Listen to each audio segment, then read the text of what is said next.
का नाम वातावरण के परिवर्तन का आध्यात्मिक प्रयोग। लेखक वेदमूर्ति तपोनिष्ठ पंडित श्री राम शर्मा आचार्य जी। ऑडियो 6। शीर्षक है नैष्ठिक साधना का मूल प्रयोजन। युग संधि की इस वेला में जागृत आत्माओं के लिए नैष्ठिक साधना अनिवार्य रूप से आवश्यक है। यद्यपि व्यक्ति अपने निजी जीवन में सर्वदा स्वतंत्र और सशक्त है, फिर भी विशाल ब्रह्मांड में गतिशील हलचलों और परिस्थितियों के सम्मुख उसका स्थान नगण्य है। सिर पर खड़े पानी के बादल तक पर उसका अधिकार नहीं। वह उसे अपनी मन मर्जी के अनुसार बरसा नहीं सकता। मौत बुढ़ापे तक को वह रोक पाने में असमर्थ है। परिस्थितियों पर उसका अधिकार नगण्य है। प्रवाहों में वह अपना यत् किंचित बचाव ही कर पाता है। सर्दी उसके बूते रुकती नहीं। कपड़े लादकर, आग तपाकर, बिजली से कमरा गर्म रखकर वह आत्मरक्षा भर कर पाने में आंशिक सफलता पा लेता है। इस स्थिति को देखते हुए नैष्ठिक साधना की अनिवार्यता के संदर्भ में एक प्रश्न यह उत्पन्न होता है कि मनुष्य वातावरण और प्रकृति के सामने सर्वथा असहाय, असमर्थ है, तो वह किस आधार पर वातावरण में अनुकूलन और परिस्थितियों में परिवर्तन कर सकता है? इसका एक ही उत्तर है कि प्रकट रूप में मनुष्य वातावरण के सामने सर्वथा असहाय, असमर्थ भले हो, पर सूक्ष्म प्रवाहों को प्रभावित करने, बदलने और अनुकूल करने की क्षमता मानवीय चेतना में विद्यमान है। जीव ईश्वर का अंश है। मानवीय चेतना ब्रह्मांड व्यापी चेतना का एक भाग है। अंश में अंशी की सारी विशेषताएं मूल रूप से विद्यमान रहती हैं और प्रयत्न पूर्वक वे मूल सत्ता के समान स्तर तक विकसित हो सकती हैं। उसकी प्रखरता बढ़ती रहे तो उसकी विकास प्रक्रिया उसे महात्मा, दिव्यात्मा तथा परमात्मा बनने की स्थिति तक पहुंचा सकती है। जड़ प्रकृति का वैभव विस्तार बहुत है, फिर भी उस पर नियंत्रण चेतना का ही है। शरीर का अस्तित्व एवं क्रियाकलाप तभी तक है जब तक कि उसमें प्राण की सत्ता काम करती है। प्रकृति ब्रह्म की छाया मात्र है। ब्रह्म जगत ही वास्तविक है।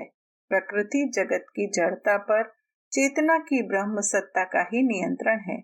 विकसित जीवात्मा ब्रह्म जगत से अपने आप को संबद्ध ही नहीं करते, वरन उसके साथ एकाकार होकर इतने सक्षम भी बन जाते हैं कि प्रकृति प्रवाह में आवश्यक हेरफेर कर सकें, वातावरण की प्रतिकूलता को अनुकूलता में बदल सकें। योगी और तपस्वी क्रमशः उसी स्थिति की ओर बढ़ने के लिए तप साधना का पुरुषार्थ करते हैं।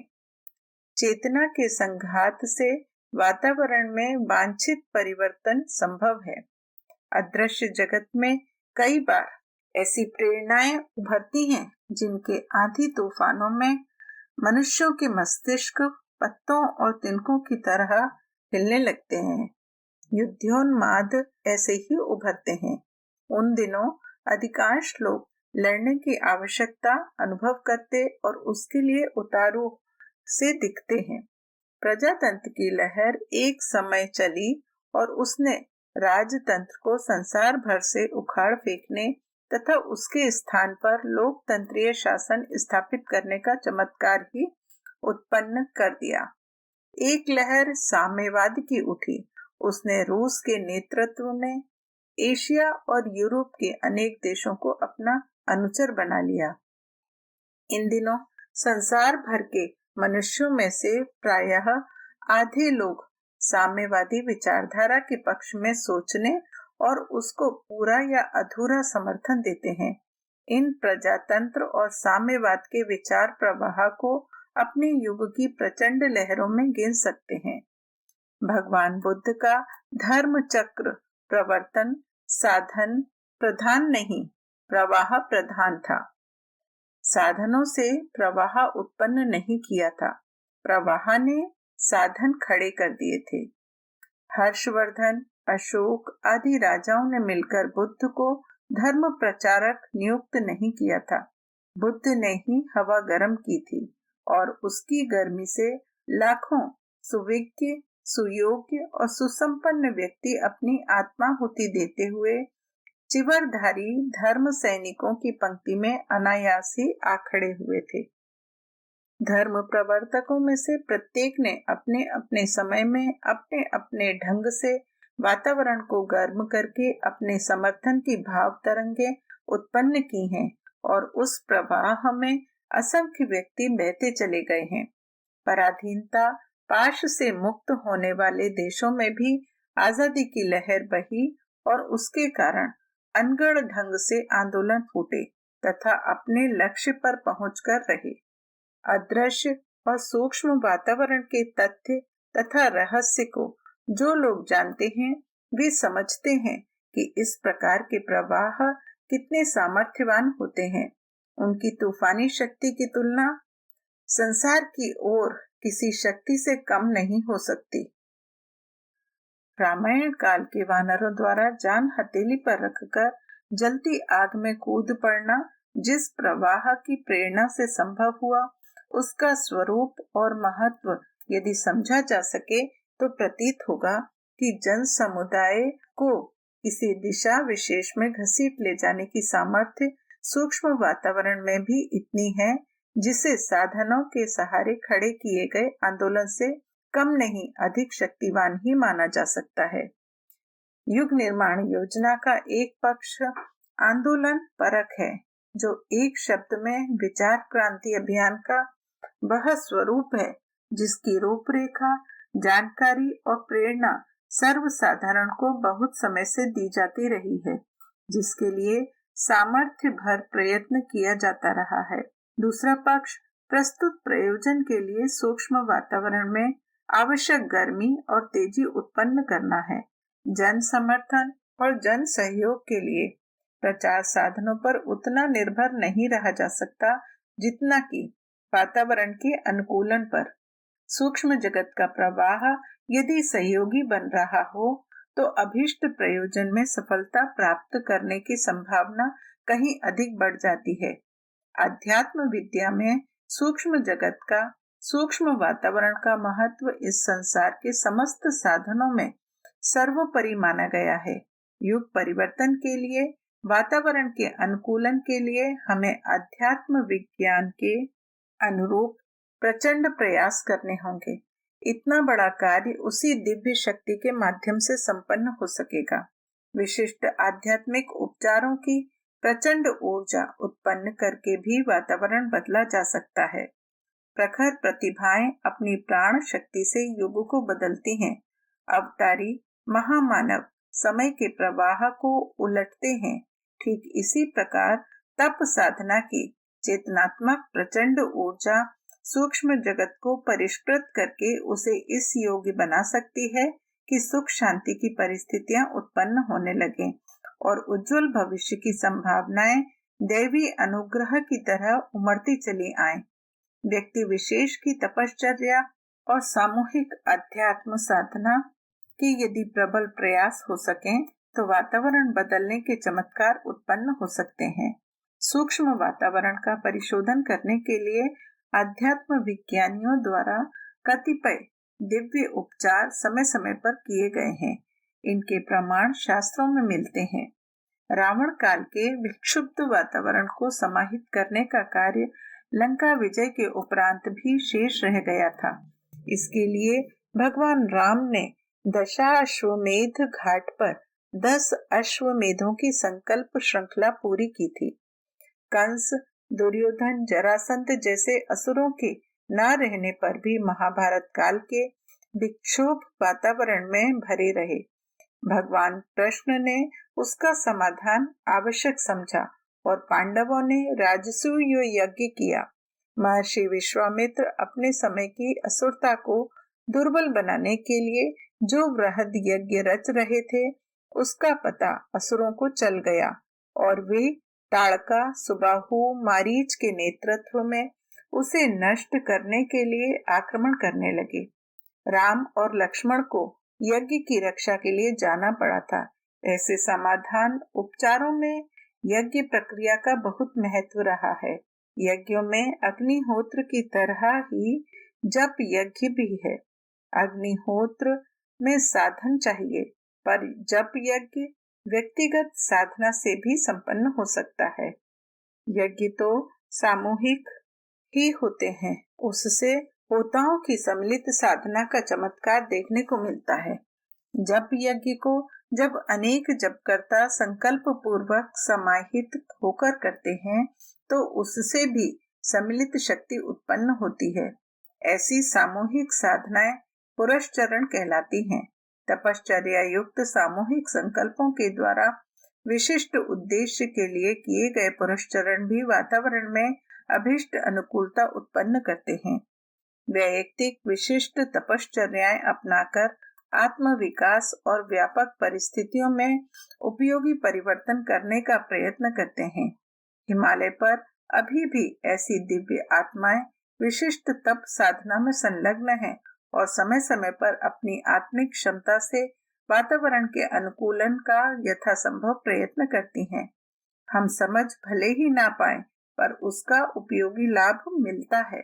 यदि ऐसा ना होता तो वातावरण की विकृति बढ़ते बढ़ते इस स्थिति पर पहुंच गई होती कि महाविनाश के अतिरिक्त वहां कुछ भी दिखाई न देता। श्रेष्ठता का जो प्रकाश इन दिनों दिखाई देता है, वह आसुरी आक्रमणों से कब का लुप्त हो गया होता। अस्तु विविध साधकों को उनकी सामर्थ्य के अनुरूप अतिरिक्त रूप से भागीरथ तप साधना के संकल्प सौंपे गए हैं। संकल्प उन साधकों को सौंपे गए हैं जो पिछले कई वर्षों से युग निर्माण योजना के देव परिवार से संबद्ध है। उन्हें समय समय पर वर्तमान परिस्थितियों की विषमताओं और महाकाल की युग प्रत्यावर्तन प्रक्रिया के संबंध में बताया समझाया जाता रहा है। यह उन्हें इस संक्रमण वेला में अपनी विशिष्ट भूमिका निभाने के लिए कहा गया। देव परिवार के परिजन भली भांति जानते हैं कि इन दिनों सूक्ष्म जगत में नवसृजन की भूमिका निभाने वाली वर्षा ऋतु का आगमन हुआ है। उससे जो दिव्य अनुदान बरसने वाले हैं या बरस रहे हैं, वे सृजन की सत प्रवृत्तियों को सिंचित, पोषित और अंकुरित फलित करेंगे। वर्षा ऋतु आरंभ होते ही हर क्षेत्र में नई हलचल दिखाई पड़ती है। तवी सी जलती जमीन पर मखमली कालीन बिछी दिखती है। बिना बोई घास अपने आप ही उगती और हरियाली से धरातल को सुरम्य बनाती है। जलचर संतोष की सांस लेते हैं, उन्हें कलोल करने का अवसर मिलता है। सूखे हुए तालाब लबालब भर जाते हैं और उनके आश्रय में रहने वाले जीवों को गाते फुदकते देखा जा सकता है। घटा गरजती है और मोर नाचते हैं। पेड़ पौधे उगते और बढ़ते चले जाते हैं। दादुरों का सामगान सुनते ही बनता है। इन दिनों अंतरिक्ष में नवसृजन की भूमिका निभाने वाली वर्षा ऋतु का आगमन हुआ है। उसने अपने समूचे प्रभाव क्षेत्र को अनुप्राणित किया है। चेतना की अपनी दुनिया है जो आंखों से तो नहीं दिखती, पर विचारणा और भावना के रूप में अपने प्रचंड अस्तित्व का प्रमाण परिचय पग पग पर देती है। जनमानस चिरकाल से दुर्भिक्ष पीड़ित धरातल की तरह उदासी से भरा था। लगता था समय काटना ही उसके भाग्य में है। अंधेरे में लगता था सर्वत्र अस्त व्यस्तता, नीरसता और निष्क्रियता का ही साम्राज्य है। पर प्रकृति ने करवट बदली तो परिस्थितियां इस तरह उल्टी मानो किसी ने जादू की छड़ी घुमाई और अप्रत्याशित चमत्कार प्रस्तुत कर दिया। इन दिनों युगांतरीय चेतना घनघोर वर्षा की तरह बरसती देखी जा सकती है। जनमानस पर छाई हुई उदासी और निराशा में अद्भुत परिवर्तन हुआ है। उज्जवल भविष्य की चर्चा चल पड़ी है और नव सृजन में किसका कितना योगदान हो सकता है, उसी की रंग बिरंगी योजनाएं बन रही हैं। जिस संकीर्ण स्वार्थपरता ने जन जन को कृपण और निष्ठुर बना रखा था, उसके पैर इतनी जल्दी इतनी तेजी से उखड़ सकते हैं, इसकी कल्पना भी नहीं थी। पर सूत्रधार को क्या कहा जाए, इसके संकेतों से पटाक्षेप होने और नए दृश्य प्रस्तुत होने में देर नहीं लगती। बड़ी हलचलें मूर्धन्यों से आरंभ होती हैं। समयानुसार उनका प्रभाव और परिणाम जनसाधारण के सामने आता है। युग निर्माण परिवार के परिजनों को चेतना जगत के मूर्धन्य कहने में कोई अत्युक्ति नहीं। सामान्य जन पेट प्रजनन के अतिरिक्त कदाचित ही और कुछ सोच पाते हैं। इनकी गतिविधियों में वासना और तृष्णा की पूर्ति के अतिरिक्त और कुछ होता ही नहीं। चिंतन पर लोभ और मोह की छाया रहे तो प्रयास में उत्कृष्टता का समावेश हो नहीं सकेगा। परिस्थितियों का स्वतंत्र अस्तित्व नहीं, वे मनहा स्थिति की उपज भर होती हैं। मकड़ी जाले को तानती भी है और इच्छानुसार उसे समेटकर उद्ध्वस्त भी कर लेती है। मनुष्य का अंतराल बदले तो बाहर का सारा जंजाल उलटकर कुछ से कुछ होते देखा जा सकता है। यह प्रसंग कभी दार्शनिकों के मुंह से सुने जाते थे, पर उनकी यथार्थता जांचने के लिए दूर जाने की आवश्यकता नहीं है। युग शिल्पियों की भावनाओं, विचारणाओं और गतिविधियों का जो दौर इन दिनों चल रहा है, उसे देखते हुए यह स्वीकार करने में किसी को भी कठिनाई नहीं हो सकती कि परिस्थितियां तो पोशाक भर हैं, जीवट तो अंतराल में रहती है। युगांतरीय चेतना बरस तो बहुत दिनों से रही थी, पर उसकी मात्रा कभी ओस जितनी, कभी फुहार जैसी रही थी। जब उसने अपनी प्रखरता घटा टोप जैसी विकसित की है, तो उल्लास भी अनायास ही उभरा है। अग्रगामी उन आगमन की ध्वजा उड़ाते हुए प्रथम पंक्ति में चल रहे हैं। समूचे देव परिवार में नव सृजन के लिए कुछ करने का जो मनोरथ चिरकाल से चल रहा था, उसने इन दिनों साहस भरे प्रयास से अपना स्तर बदला है। सोचना करने के रूप में परिवर्तित होते देखकर यह अनुमान लगता है कि युग चेतना ने जीवंतों को सहमत बनाकर ही नहीं छोड़ा, वरन उन्हें गतिवान होने के लिए विवश कर दिया।